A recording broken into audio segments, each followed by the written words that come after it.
Michel Temer. O assessor do presidente Tadeu Filipelli e os ex-governadores do Distrito Federal, Agnello Queiroz, do PT, e José Roberto Arruda, do PR, são presos em Brasília. Suspeitos de fraude de quase R$ 1 bilhão na construção do estádio Mané Garrincha, em Brasília. O Instituto Nacional de Criminalística recebe o primeiro gravador que registrou a conversa entre Temer e Joesley. E a discussão das reformas para em meio à crise política. O Ministério Público Federal pede a condenação do ex-governador do Rio, Sérgio Cabral, do PMDB, da mulher dele, Adriana Anselmo, e de mais 3 pessoas por crimes de corrupção. O Estado Islâmico reivindica a autoria de um atentado brutal. 22 pessoas morreram e 59 ficaram feridas na saída de um show para crianças e adolescentes na Inglaterra. Uma menina de apenas 8 anos é a segunda vítima identificada até agora. E morre aos 89 anos o ator Roger Moore, um dos maiores intérpretes do lendário James Bond no cinema. O Jornal Hoje está começando.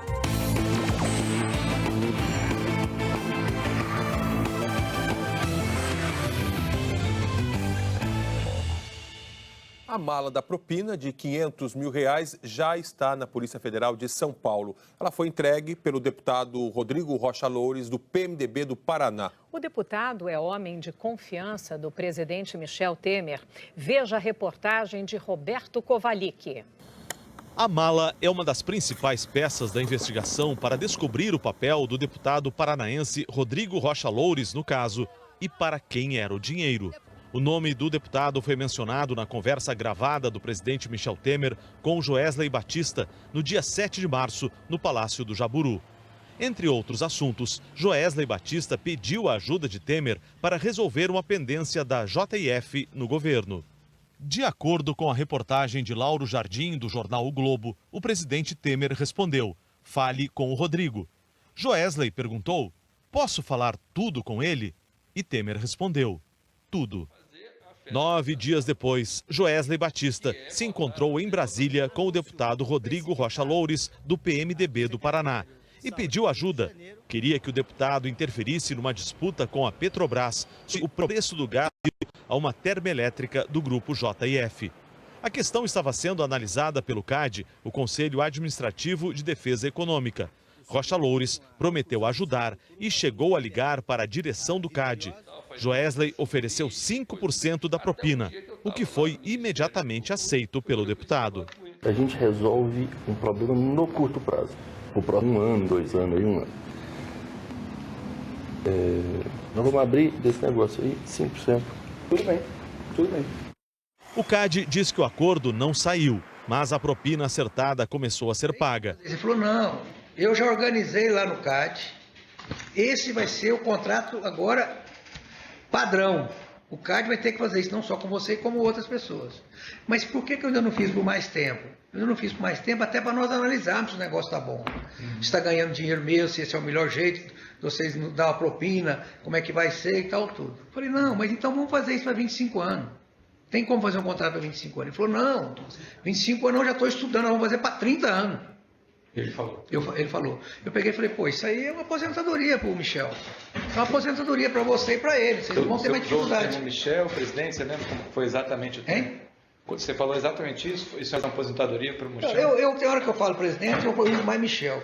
Segundo os relatos de Wesley Batista, o pagamento seria feito semanalmente durante 20 anos, o tempo em que vigorasse o acordo, num total de 480 milhões de reais. No dia 28 de abril, a primeira parcela de R$ 500 mil foi paga numa pizzaria em São Paulo. Quem levou o dinheiro foi o também delator da empresa, Ricardo Saldi. Os policiais federais fotografaram a mala com o dinheiro antes de ela ser entregue por Saldi. Eles não colocaram um chip de localização nessa mala porque a intenção era fazer isso na próxima remessa, marcada para a semana seguinte. Nessa operação controlada, os policiais apenas anotaram o número de série das notas, todas de R$ 50, para que elas pudessem ser mais facilmente identificadas.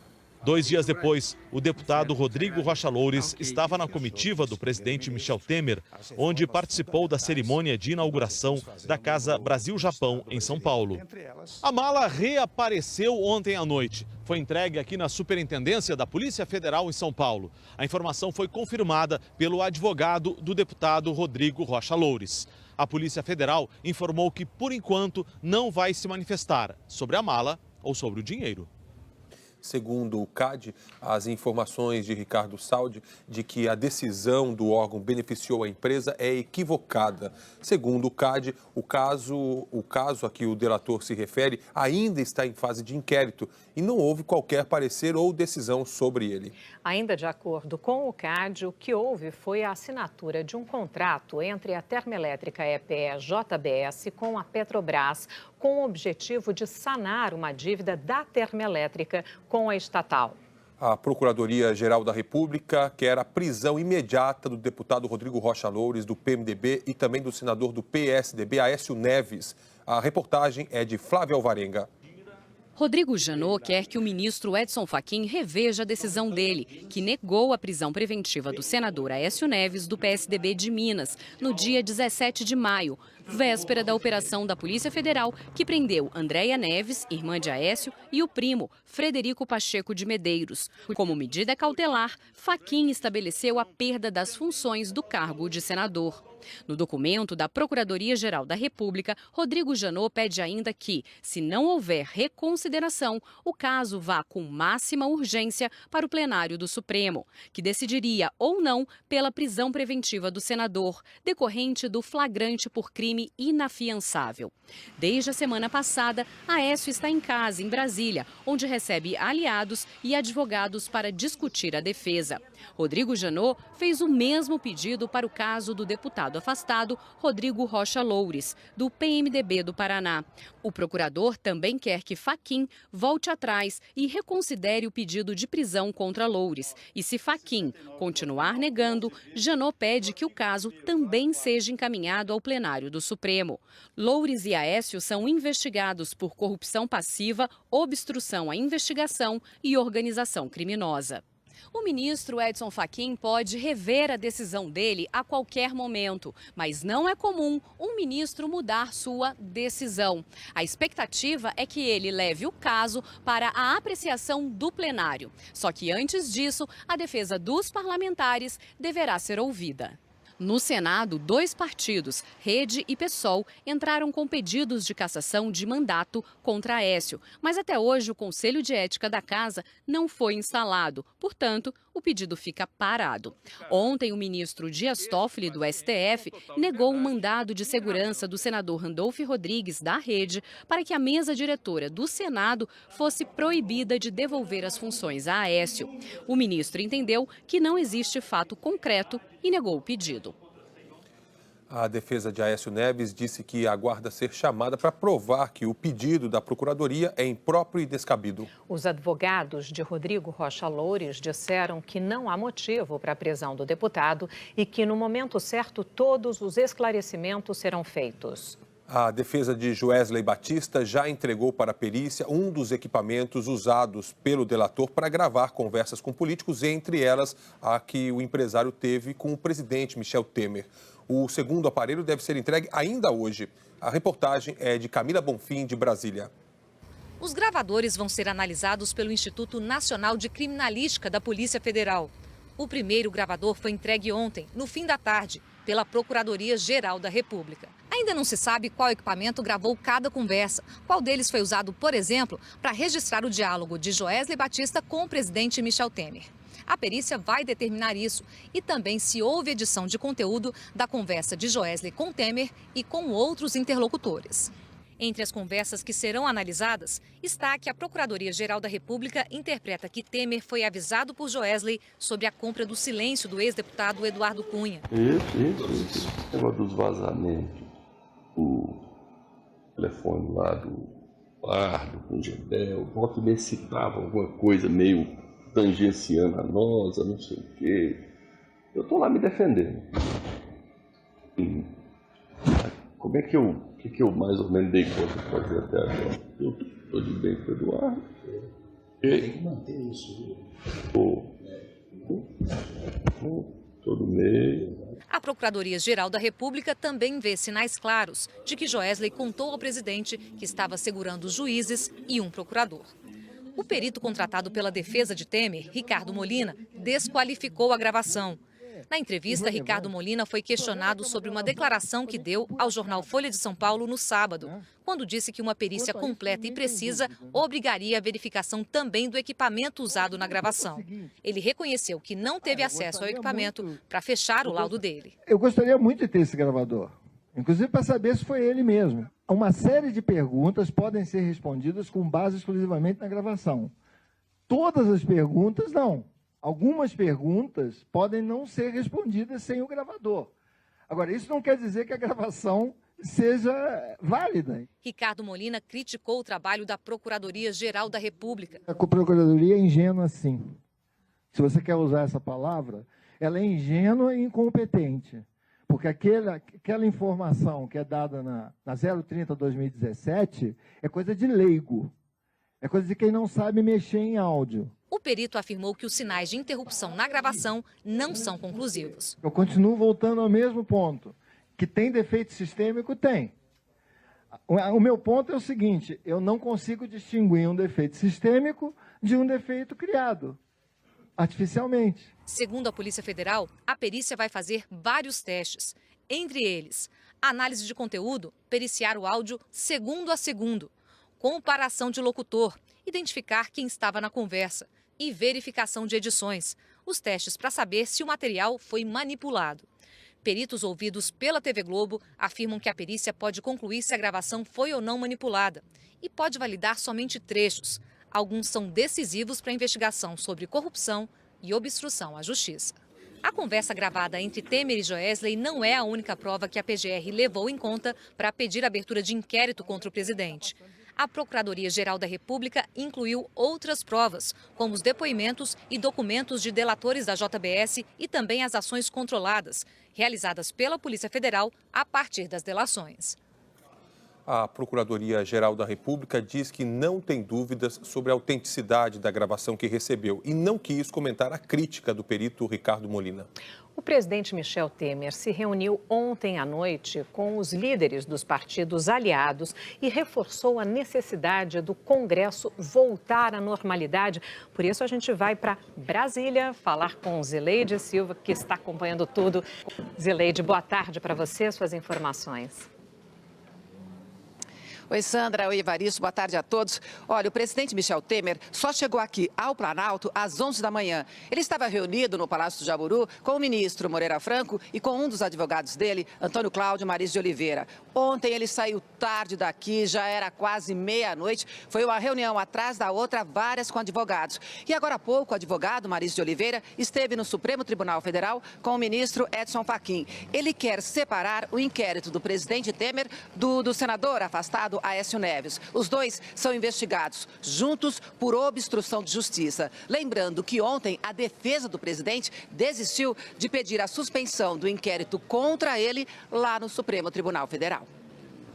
Pesou na decisão do Planalto a posição da ministra Carmen Lúcia, presidente do Supremo, que decidiu adiar o julgamento para só depois da conclusão da perícia na gravação feita pelo dono da JBS. Ao Planalto cabe agora esperar, de olho no Congresso. À noite, Temer foi a uma reunião na residência oficial do presidente da Câmara, Rodrigo Maia. Lá repetiu para líderes de partidos aliados o que já virou um mantra. A Câmara, o Congresso não podem parar. Os parlamentares precisam tocar a agenda, tentar mostrar normalidade. A Ordem dos Advogados do Brasil confirmou que vai entregar na próxima quinta-feira à Câmara dos Deputados o pedido de impeachment do presidente Michel Temer. O próprio presidente da OAB, Cláudio Lamáquia, vai entregar o pedido pessoalmente. E como eu disse há pouco, o Congresso tenta retomar a discussão sobre as reformas. É o que nós vamos ver na reportagem da Gioconda Brasil. O plano de manter o Congresso funcionando e mostrar que o governo ainda tem força começou a ser colocado em prática. A Comissão de Assuntos Econômicos do Senado se reuniu para a apresentação do relatório da reforma trabalhista. A oposição pretende impedir a leitura do texto. Não vai ser lido o relatório desse jeito. Porque o senhor não quer. Os senhores não vão impor isso a gente. Não porque tem um presidente. Senador, não pode continuar. Senador Lindenberg, por favor. Não podemos votar uma...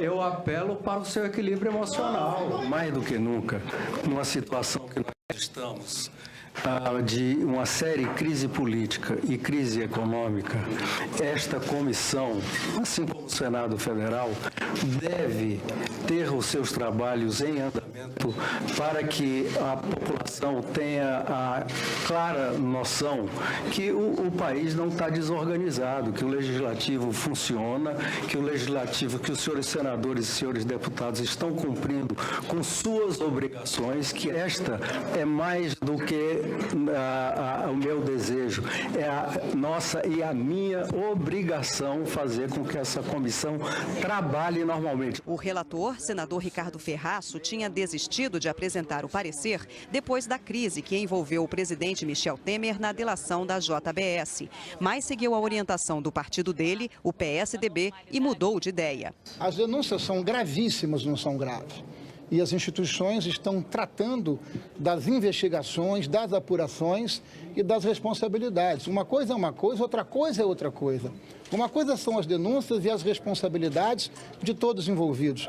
Outra coisa são as nossas responsabilidades aqui no Senado. Na Câmara, o teste vai ser no plenário. O presidente Rodrigo Maia, do Democratas, se reuniu com líderes do governo até tarde da noite para fechar a pauta de votação, que inclui um projeto e 10 medidas provisórias, entre elas a que autorizou o saque nas contas inativas do FGTS. A MP perde a validade no dia 1º de junho, mas tem de ser aprovada até amanhã para cumprir uma exigência do Senado de chegar lá pelo menos uma semana antes do fim do prazo de validade. Se não for votada, nada muda para quem já retirou o dinheiro. Mas quem ainda está na fila para resgatar o FGTS da conta inativa vai depender que o Congresso aprove um decreto mantendo o direito ao saque.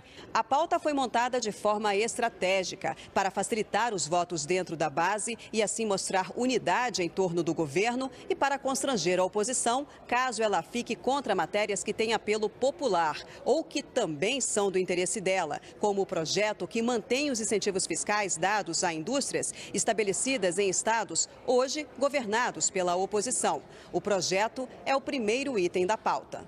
O governo conta com a aprovação. A base está unida, está coesa e a demonstração disso nós daremos essa semana, quando com certeza vamos aprovar todas as matérias de interesse do país. Para a oposição, eventuais vitórias no plenário não significam força do governo. Eventuais matérias que sejam aprovadas no plenário não significam estabilidade, força ou vitalidade do governo. Significa que são matérias que contaram com os votos, inclusive da oposição, porque a última coisa que nós queremos é votar contra o interesse público.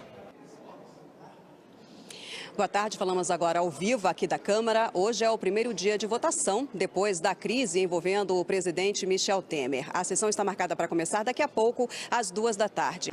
E para o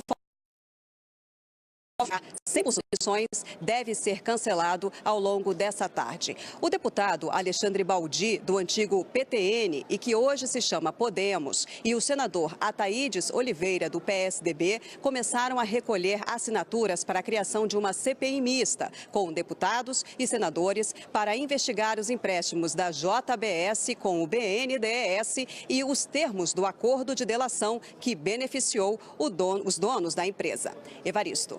Muito obrigado, Gioconda, pelas suas informações. Uma boa tarde para você. Bom, de Brasília, agora a gente vai falar sobre Brasília. A Polícia Federal prendeu 2 ex-governadores do Distrito Federal e um ex-vice, Tadeu Filipelli, assessor especial do presidente Michel Temer. Foi numa operação contra o desvio de recursos públicos nas obras do estádio Mané Garrincha, em Brasília. Veja na reportagem de Fabiano Andrade. Tadeu Filipelli foi preso em casa, no Lago Sul, bairro Nobre, em Brasília. Ele saiu acompanhado dos policiais e com o rosto coberto. O ex-vice-governador é filiado ao PMDB e era assessor especial do presidente Michel Temer. No fim da manhã, foi exonerado do cargo. Também foram presos os ex-governadores do Distrito Federal, José Roberto Arruda, eleito pelo DEM em 2007 e hoje filiado ao PR, e Agnello Queiroz, do PT. Além deles, outras 7 pessoas foram presas, acusadas de fazer parte do esquema. A operação é para investigar a reforma do Estádio Nacional Mané Garrincha. Segundo os investigadores, a organização criminosa superfaturou e desviou recursos da obra. O estádio estava previsto para custar 600 milhões de reais, mas acabou custando 1,575 bilhão de reais. É o mais caro entre os 12 estádios construídos para a Copa de 2014. O Ministério Público Federal aponta indícios de superfaturamento de 900 milhões de reais. A ordem de prisão partiu da 10ª Vara Federal de Brasília. No despacho, o juiz Valisney de Oliveira autorizou a apreensão de documentos em 2 escritórios de advocacia de Brasília e o bloqueio de 60 milhões de reais dos investigados. Só de José Roberto Arruda, Agnello Queiroz e Tadeu Filipelli, o bloqueio chega a 26 milhões de reais. O caso começou a ser investigado em setembro do ano passado, depois da delação de executivos da construtora Andrade Gutierrez. Eles disseram à Justiça que a licitação para reformar o estádio já estava direcionada desde 2008, um ano antes da abertura do edital. Segundo os executivos, desde então foi acertado o pagamento de propina no valor de 1% da obra para o ex-governador José Roberto Arruda. O governo mudou de mãos em 2010, mas o esquema continuou com Agnello e Filipelli. O dinheiro era repassado por meio de doações de campanha ou de Caixa 2, com contratos falsos de prestação de serviços. Os investigadores dizem que encontraram indícios de que o deputado federal Rogério Rosso, do PSD do DF, também recebeu dinheiro desviado das obras. Em 2010, Rosso foi governador tampão por 8 meses, depois que Arruda renunciou com os desdobramentos da Operação Caixa de Pandora. Como é deputado federal, Rosso tem foro privilegiado. Os indícios, no caso dele, foram encaminhados à Procuradoria-Geral da República. O procurador Rodrigo Janot vai avaliar se pede ao Supremo Tribunal Federal a abertura de processo contra o parlamentar.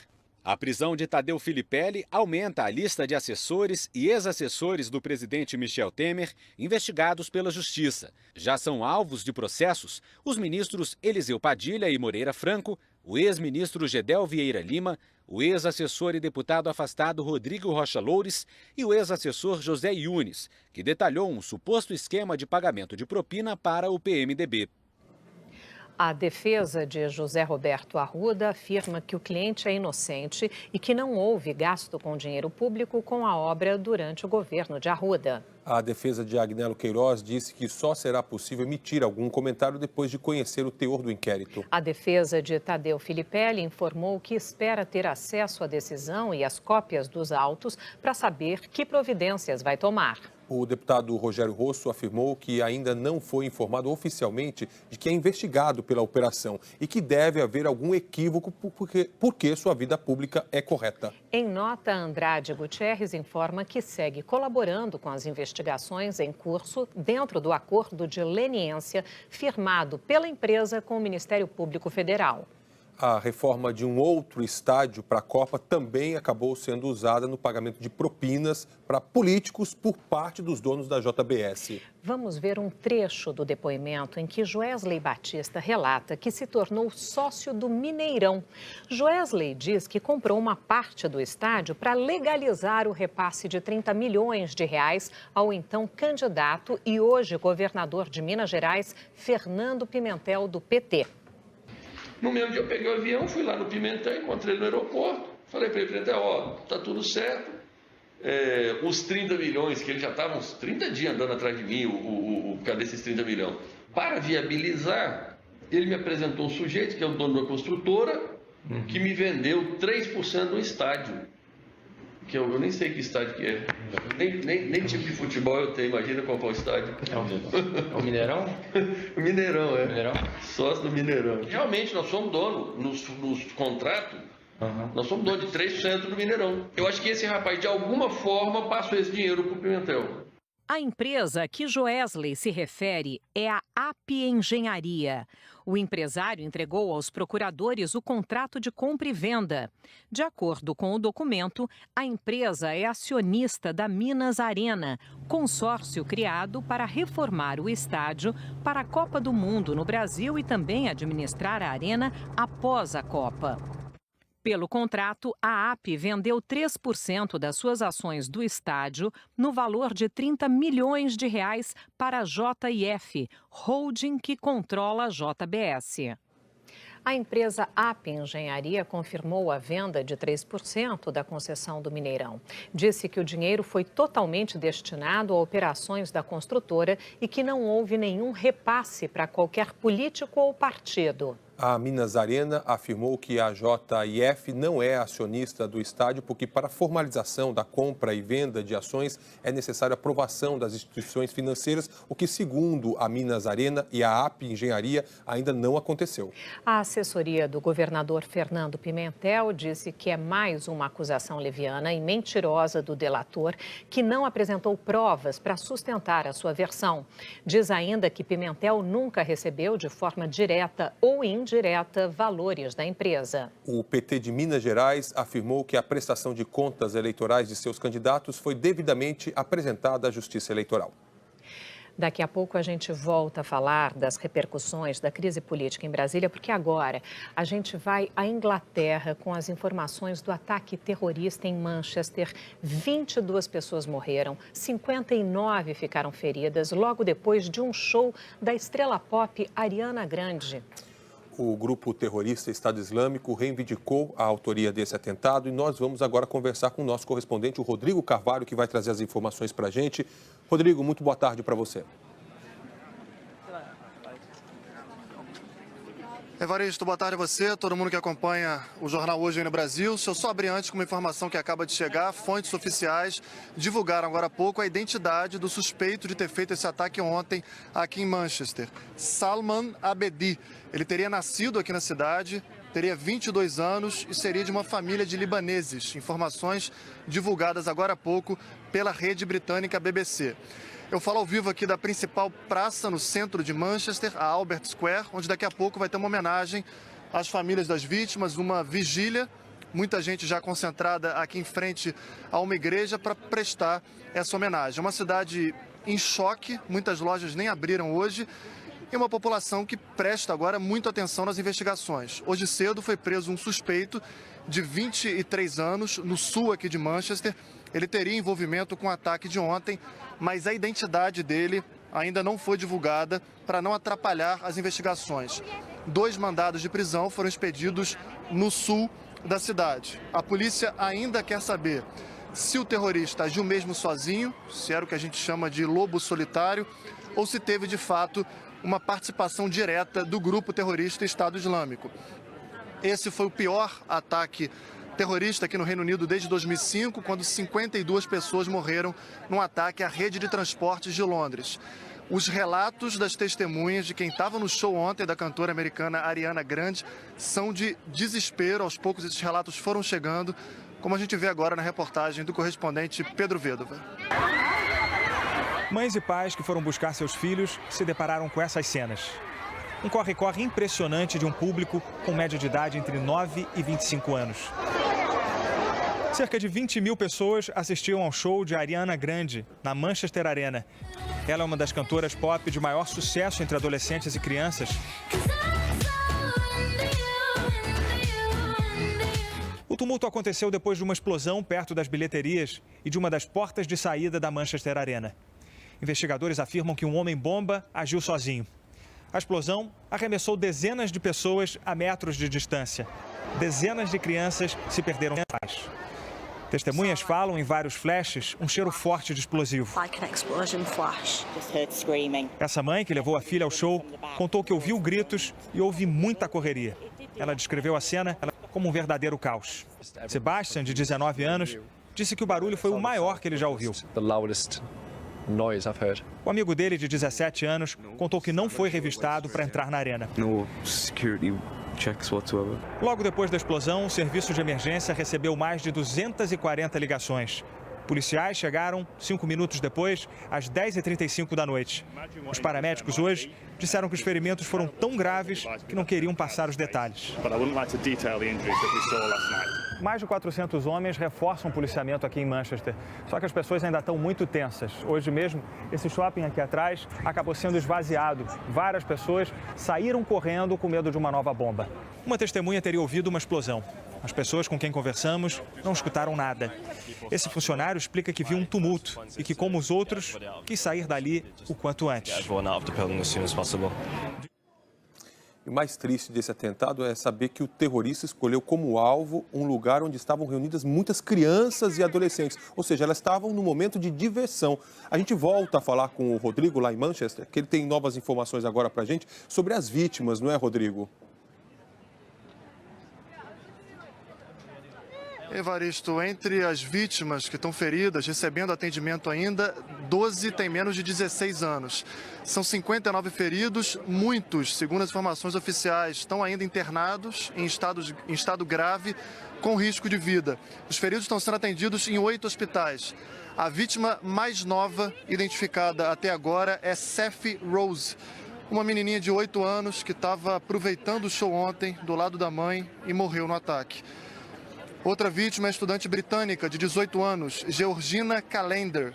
Ela cursava o 2º período de assistência social e saúde, era muito fã de Ariana, conseguiu uma foto com a cantora em 2015 e postou na rede social, também morreu ontem, depois do show. A primeira-ministra britânica, Theresa May, está aqui em Manchester, chegou aqui para passar uma mensagem de apoio para as famílias e tentar também passar uma mensagem de que o Reino Unido precisa se reerguer depois de mais esse ataque. Difícil, Evaristo. Cidade muito abalada depois do que aconteceu aqui ontem. Ok, Rodrigo. Muito obrigado pelas suas informações e um bom trabalho para você. Os atentados se tornaram cada vez mais frequentes na Europa nos últimos 2 anos. E as grandes aglomerações são os principais alvos dos terroristas. Veja na reportagem do correspondente em Berlim, Rodrigo Alvarez. O Bataclan, reinaugurado com esse show de Sting um ano depois do atentado, foi o pior exemplo do terrorismo que ataca pessoas no momento em que elas estão felizes, radiantes e completamente indefesas, como no show de Ariana Grande ontem em Manchester. Naquele 11 de novembro de 2015, além do fuzilamento em massa na casa de shows, terroristas dispararam seus fuzis nas ruas e explodiram bombas, pretendendo punir a França por sua intervenção na guerra da Síria. Apesar dos argumentos políticos, frequentemente os terroristas são homens insatisfeitos com suas vidas, com histórico de violência e de um dia para o outro decidem espalhar seu ódio contra aquilo que funciona, aquilo que tem vida e que depois deles se transforma em tragédia. Foi assim quando turistas passeavam à beira da praia francesa de Nice e um imigrante tunisiano, seguidor do Estado Islâmico, jogou o caminhão contra a multidão. Foi assim 2 meses atrás, quando um ex-presidiário inglês convertido ao Islã passou por cima de quem viu pela frente nos arredores do Parlamento de Londres.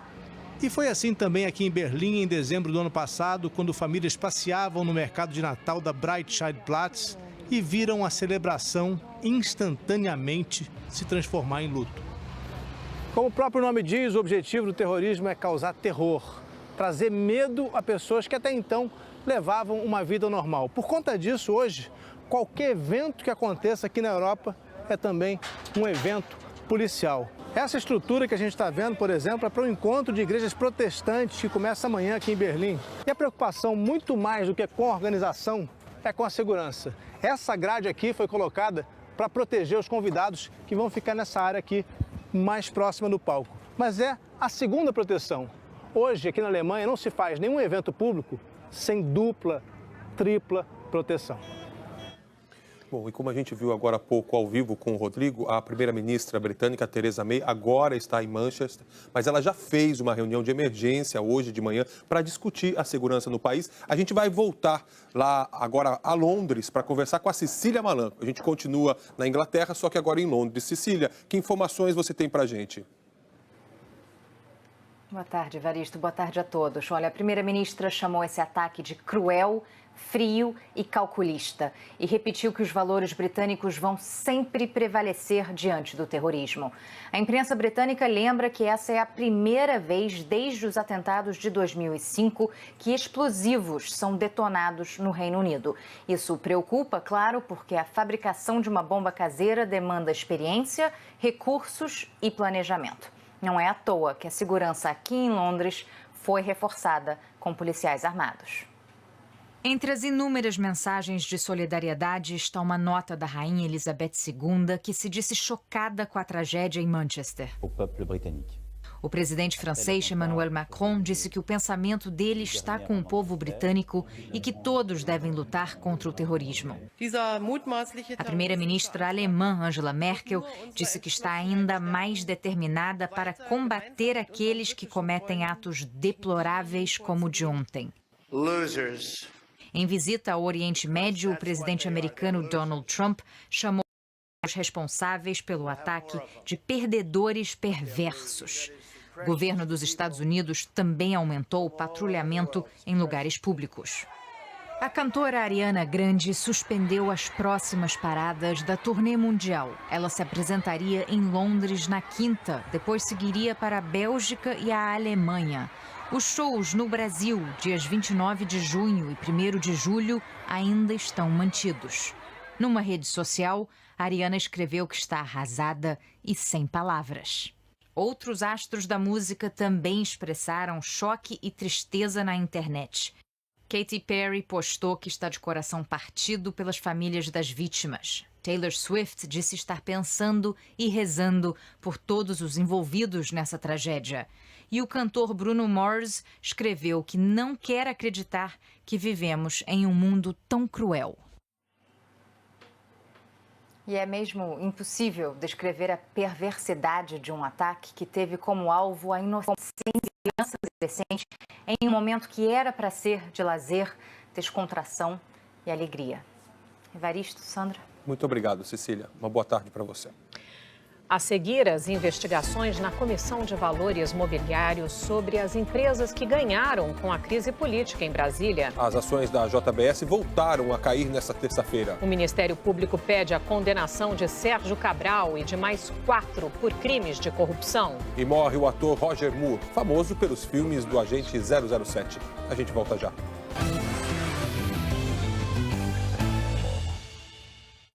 Força na medida certa. Altíssima eficiência. Autonomia como você nunca viu. Conheça os motores Firefly na melhor semana de ofertas do ano. Ofertas aceleradas Fiat. Mob Easy com versões a partir de R$ 30.990.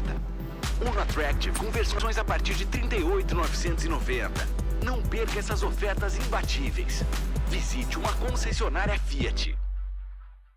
Atenção, servidor público, aposentado, pensionista e quem recebe por cartão magnético. Antecipe o seu 13º salário. As contas não esperam e você também não precisa esperar. Com a Crefisa você tem dinheiro na mão em até 24 horas. Dinheiro sempre. Simplifica. Vem pra Crefisa.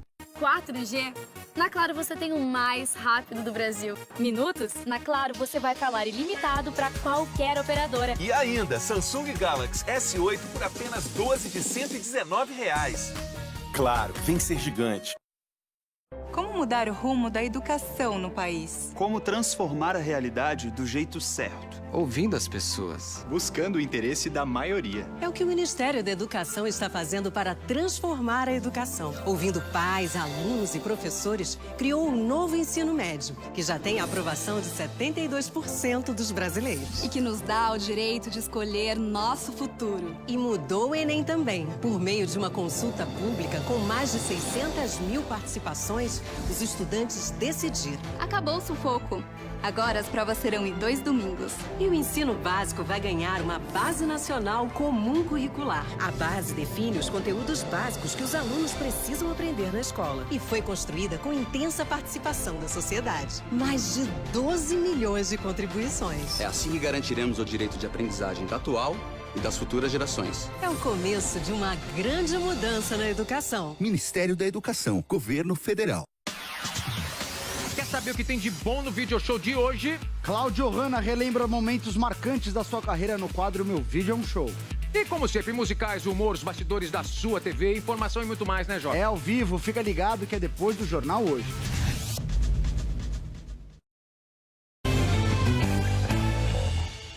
A gente volta com as informações sobre os reflexos e repercussões da delação da JBS. Nessa terça-feira, as ações da empresa voltaram a cair na Bolsa de Valores. A empresa e fundos de investimentos que ganharam com a crise política estão sendo investigados pela Comissão de Valores Mobiliários. A reportagem é de Elaine Basti.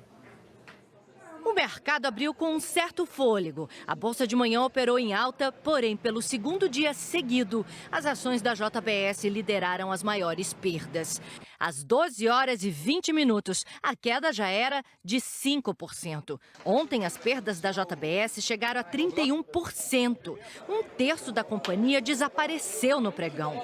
7,5 bilhões de reais em valor de mercado. Quando as ações da JBS caem, não são só os irmãos Batista que perdem. O BNDES é o segundo maior acionista da empresa depois da família. A Caixa Econômica Federal também tem dinheiro na sociedade, quase 5%. E o restante está na mão de acionistas minoritários. Se os acionistas fossem vender hoje seus papéis da JBS, teriam prejuízos altíssimos. Só ontem, por exemplo, o BNDES teria perdido o equivalente a 1,575 bilhão de reais. E a Caixa Econômica Federal, 367 milhões. O BNDES criou uma comissão de apuração interna para investigar os negócios da família Batista e mandou uma carta cobrando explicações sobre as suspeitas de negócios irregulares, entre eles operações com dólar feitas pela JBS e seus controladores, e porque a JBS comprou ações dela mesma. A Comissão de Valores Mobiliários, a CVM, também abriu 5 processos para investigar a atuação da JBS no mercado antes de a delação premiada dos irmãos Batista se tornar pública. Mas não só.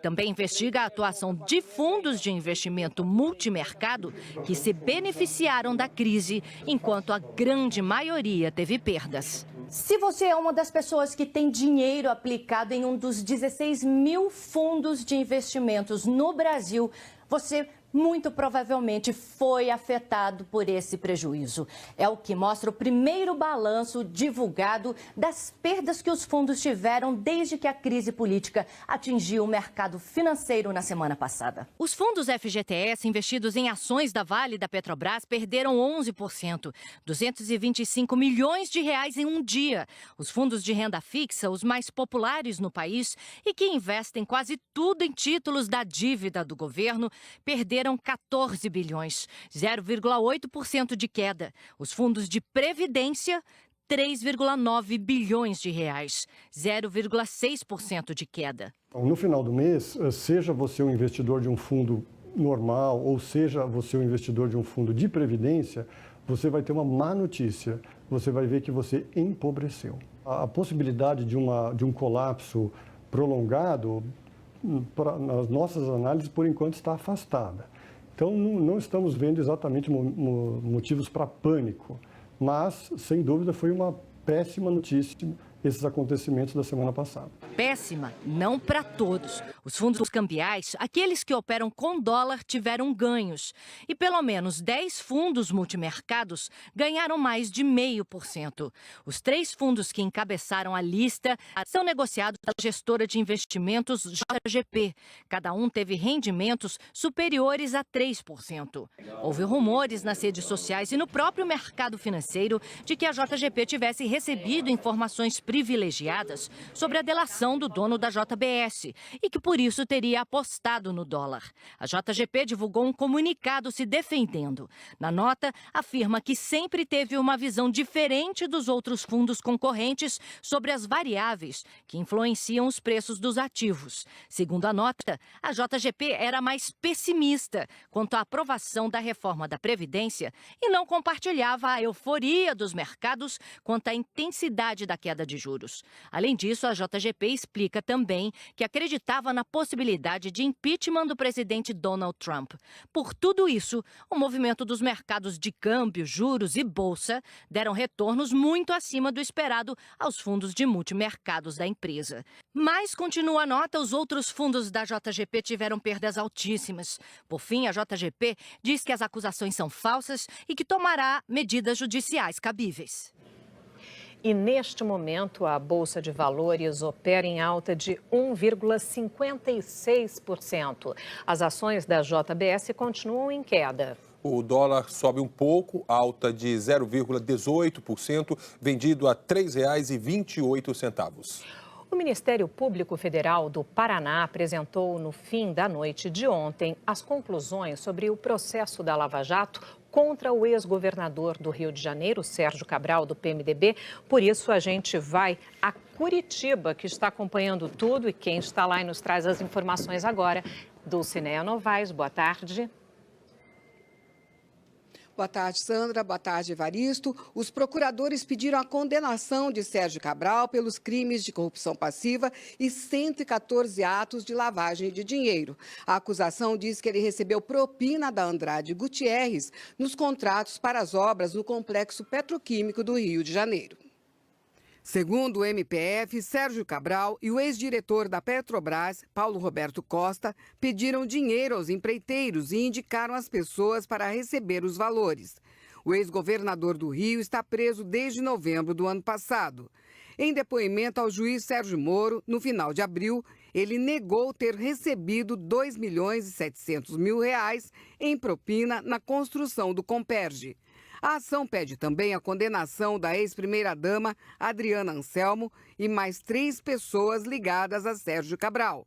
E ainda a devolução à Petrobras de R$ 2.700.000 com juros e correção monetária.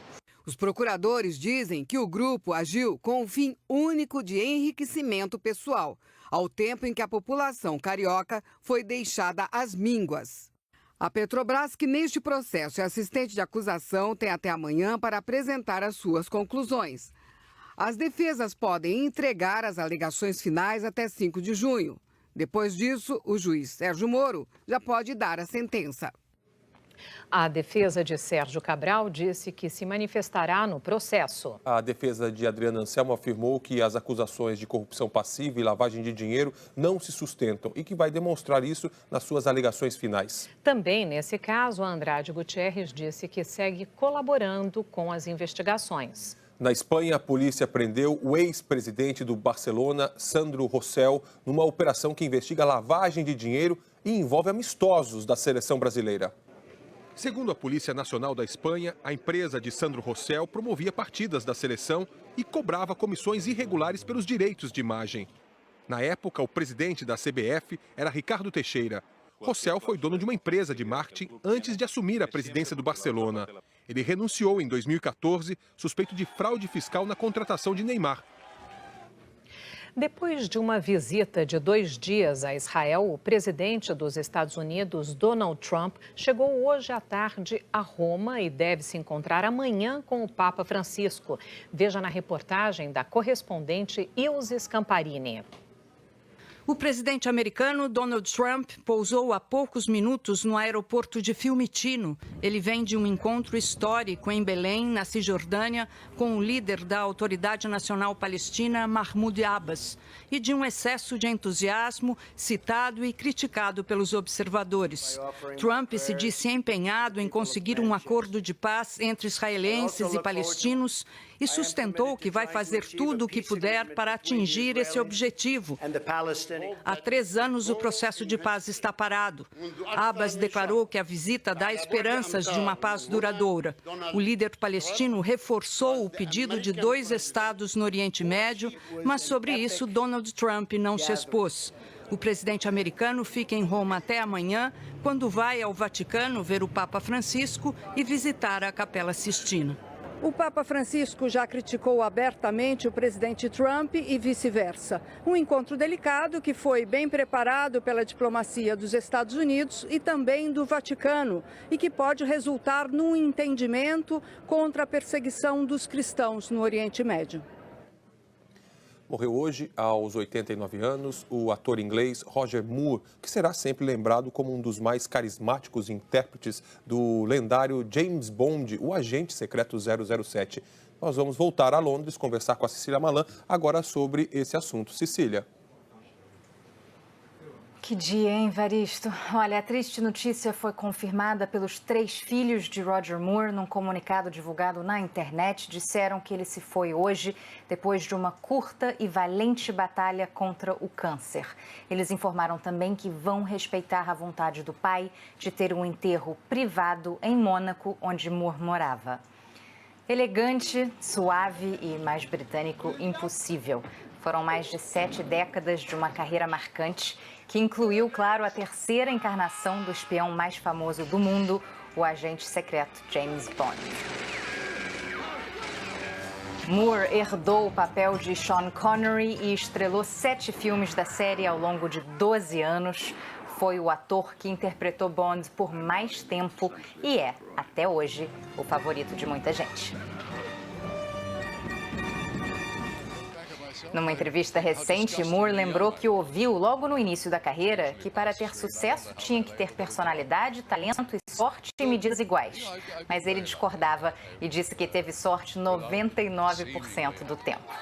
Destaque nas telas e também no trabalho humanitário, Moore era embaixador das Nações Unidas para as crianças desde 1991 e foi condecorado pela Rainha da Inglaterra, feito que enchia ele de orgulho. My name is Bond. James Bond. Nesses tempos em que a vida real parece imitar filmes de ação, a elegância de Roger Moore vai fazer falta. Vai mesmo. Muito obrigado, Cecília, pelas suas informações. Tchau. A seguir, a previsão do tempo para todo o Brasil. A gente volta logo depois do intervalo.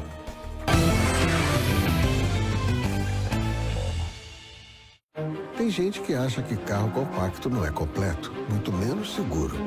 Mas a gente já achou que a Terra era plana.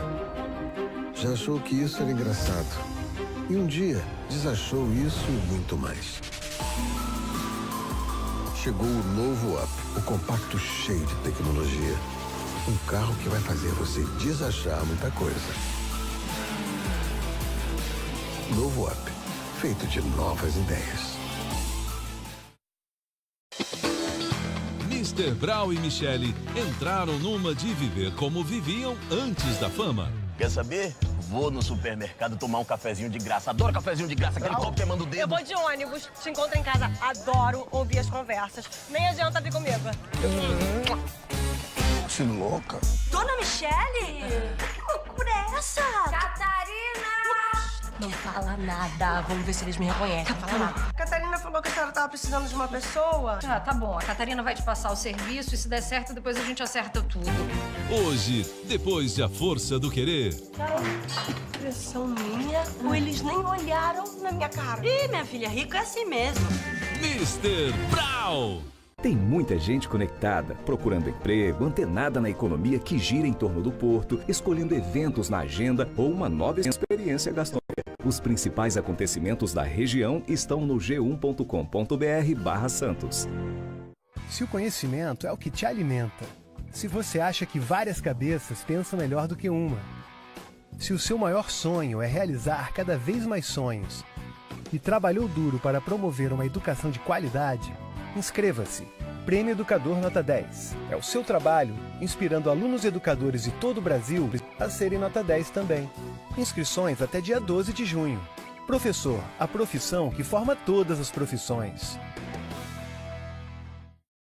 Renato e Jimena deixam o Chile. Eu gosto muito da ideia da gente prestar ajuda humanitária em alguns lugares que parecem esquecidos pelo mundo. Você não tem medo? Tenho. Mas com você comigo? Não muito. E Alice se prepara para começar uma vida nova com Vitor nos Estados Unidos. Tá vendo, filha? Como as coisas estão se encaminhando. Eu sei que não é a vida que você sonhou, mas é uma vida bem possível. Hoje, depois de Mr. Brau, os dias eram assim. Oferecimento Cerveja Proibida, acreditando e comemorando com você.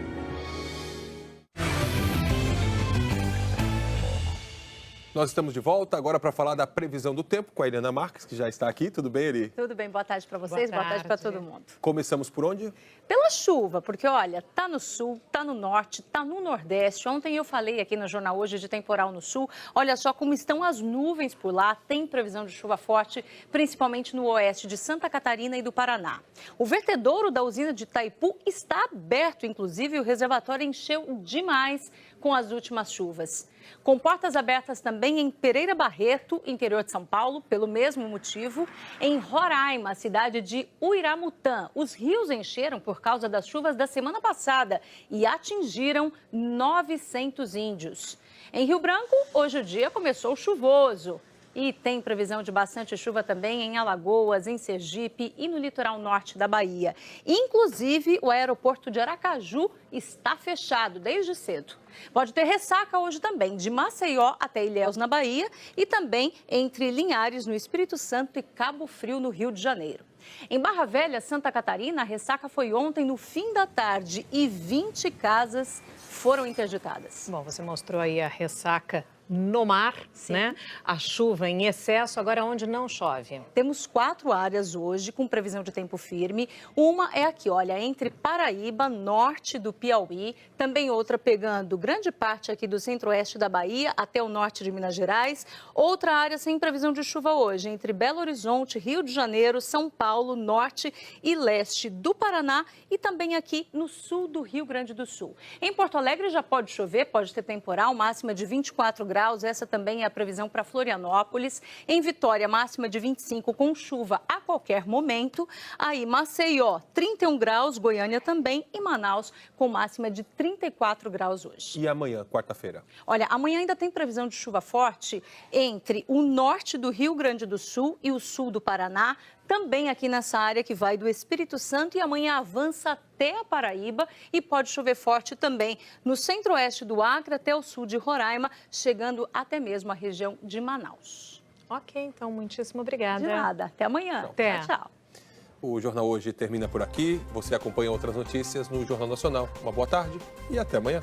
E se você quiser ver de novo algumas das reportagens exibidas hoje aqui, basta ir. Michel Temer. O assessor do presidente Tadeu Filipelli e os ex-governadores do Distrito Federal, Agnello Queiroz, do PT, e José Roberto Arruda, do PR, são presos em Brasília. Suspeitos de fraude de quase R$1 bilhão na construção do estádio Mané Garrincha, em Brasília. O Instituto Nacional de Criminalística recebe o primeiro gravador que registrou a conversa entre Temer e Joesley. E a discussão das reformas para em meio à crise política. O Ministério Público Federal pede a condenação do ex-governador do Rio, Sérgio Cabral, do PMDB, da mulher dele, Adriana Anselmo, e de mais 3 pessoas por crimes de corrupção. O Estado Islâmico reivindica a autoria de um atentado brutal.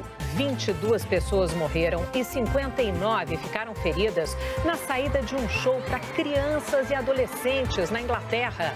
Uma menina de apenas 8 anos é a segunda vítima identificada até agora. E morre aos 89 anos o ator Roger Moore, um dos maiores intérpretes do lendário James Bond no cinema. O Jornal Hoje está começando.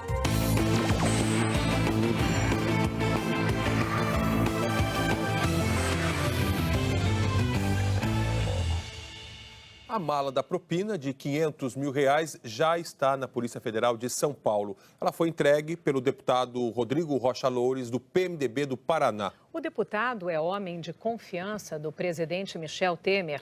Veja a reportagem de Roberto Kovalik. A mala é uma das principais peças da investigação para descobrir o papel do deputado paranaense Rodrigo Rocha Loures no caso e para quem era o dinheiro. O nome do deputado foi mencionado na conversa gravada do presidente Michel Temer com Joesley Batista no dia 7 de março, no Palácio do Jaburu. Entre outros assuntos, Joesley Batista pediu a ajuda de Temer para resolver uma pendência da JF no governo. De acordo com a reportagem de Lauro Jardim, do jornal O Globo, o presidente Temer respondeu: "Fale com o Rodrigo". Joesley perguntou: "Posso falar tudo com ele?" E Temer respondeu: "Tudo". 9 dias depois, Joesley Batista se encontrou em Brasília com o deputado Rodrigo Rocha Loures, do PMDB do Paraná, e pediu ajuda. Queria que o deputado interferisse numa disputa com a Petrobras sobre o preço do gás a uma termoelétrica do grupo JF. A questão estava sendo analisada pelo CAD, o Conselho Administrativo de Defesa Econômica. Rocha Loures prometeu ajudar e chegou a ligar para a direção do CAD. Joesley ofereceu 5% da propina, o que foi imediatamente aceito pelo deputado. A gente resolve um problema no curto prazo. Por próximo 1 ano, 2 anos, 1 ano. Nós vamos abrir desse negócio aí 5%. Tudo bem, tudo bem. O CAD diz que o acordo não saiu, mas a propina acertada começou a ser paga. Ele falou: não, eu já organizei lá no CAD, esse vai ser o contrato agora padrão. O CAD vai ter que fazer isso não só com você, como outras pessoas. Mas por que eu ainda não fiz por mais tempo? Eu ainda não fiz por mais tempo até para nós analisarmos se o negócio está bom. Se está ganhando dinheiro mesmo, se esse é o melhor jeito, de vocês nos dar uma propina, como é que vai ser e tal, tudo. Eu falei, não, mas então vamos fazer isso para 25 anos. Tem como fazer um contrato para 25 anos? Ele falou, não, 25 anos eu já estou estudando, nós vamos fazer para 30 anos. Ele falou. Ele falou. Eu peguei e falei, pô, isso aí é uma aposentadoria para o Michel. É uma aposentadoria para você e para ele. Vocês vão ter mais dificuldade. O Michel, presidente, você lembra como foi exatamente o tempo? Hein? Você falou exatamente isso? Isso é uma aposentadoria para o Michel? Tem hora que eu falo presidente, eu uso mais Michel. Segundo os relatos de Wesley Batista, o pagamento seria feito semanalmente durante 20 anos, o tempo em que vigorasse o acordo, num total de 480 milhões de reais. No dia 28 de abril, a primeira parcela de R$500 mil foi paga numa pizzaria em São Paulo. Quem levou o dinheiro foi o também delator da empresa, Ricardo Saldi. Os policiais federais fotografaram a mala com o dinheiro antes de ela ser entregue por Saldi. Eles não colocaram um chip de localização nessa mala porque a intenção era fazer isso na próxima remessa, marcada para a semana seguinte. Nessa operação controlada, os policiais apenas anotaram o número de série das notas, todas de R$50, para que elas pudessem ser mais facilmente identificadas. 2 dias depois, o deputado Rodrigo Rocha Loures estava na comitiva do presidente Michel Temer, onde participou da cerimônia de inauguração da Casa Brasil-Japão, em São Paulo. A mala reapareceu ontem à noite. Foi entregue aqui na Superintendência da Polícia Federal em São Paulo. A informação foi confirmada pelo advogado do deputado Rodrigo Rocha Loures. A Polícia Federal informou que, por enquanto, não vai se manifestar sobre a mala ou sobre o dinheiro. Segundo o CAD, as informações de Ricardo Saldi de que a decisão do órgão beneficiou a empresa é equivocada. Segundo o CAD, o caso a que o delator se refere ainda está em fase de inquérito e não houve qualquer parecer ou decisão sobre ele. Ainda de acordo com o CAD, o que houve foi a assinatura de um contrato entre a Termoelétrica EPE JBS